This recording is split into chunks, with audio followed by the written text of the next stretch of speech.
एक समय शहर से कुछ ही दूरी पर एक मंदिर का निर्माण किया जा रहा था। मंदिर में लकड़ी का काम बहुत था। यहाँ वहाँ लकड़ी के लट्ठे पड़े हुए थे और लट्ठे पर तीर चीरने का काम चल रहा था। सारे मजदूरों को दोपहर का भोजन करने के लिए शहर जाना पड़ता था, इसलिए भोजन के समय 1 घंटे तक वहाँ कोई नहीं होता था। एक दिन खाने का समय हुआ तो सारे मजदूर काम छोड़कर चल दिए।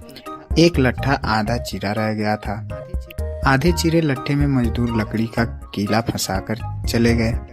ऐसा करने से दोबारा आरी उसाने में आसानी रहती है। तभी वहां बंदरों का एक दल उछलता कूदता आया।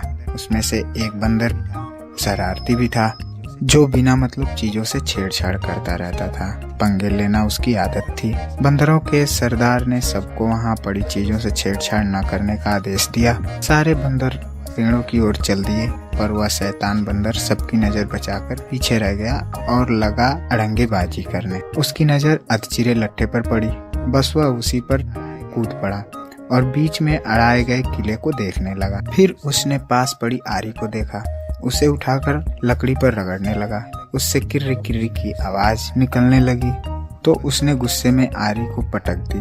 उन बंदरों की भाषा में किर्र किर्र का अर्थ निकट्टू था। वह दोबारा लट्ठे के बीच फंसे किले को देखने लगा। उसके दिमाग में कौतूहल होने लगा कि इस किले को लट्ठे के बीच से निकाल दिया जाए तो क्या होगा।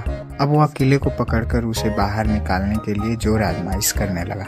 लट्ठे के बीच फंसाया गया किला तो 2 पटों के बीच बहुत मजबूती से जकड़ा गया होता है, क्योंकि लट्ठे के 2 पार्ट बहुत मजबूत स्प्रिंग वाले क्लिप की तरह उसे दबाए रहते हैं। बंदर खूब जोर लगाकर उसे हिलाने की कोशिश करने लगा। वह जोर जोर से खों खों करता किला सरकाने लगा। इसी धीमा मस्ती के बीच बंदर की पूंछ पाटों के बीच में आ गई, जिसका उसे पता भी नहीं लगा। उसने उत्साहित होकर एक जोरदार झटका मारा और जैसे ही किला बाहर खींचा, लट्ठे के 2 चिरे भाग फटाक से क्लिप की तरह जुड़ गए और बीच में फंस गई बंदर की पूंछ।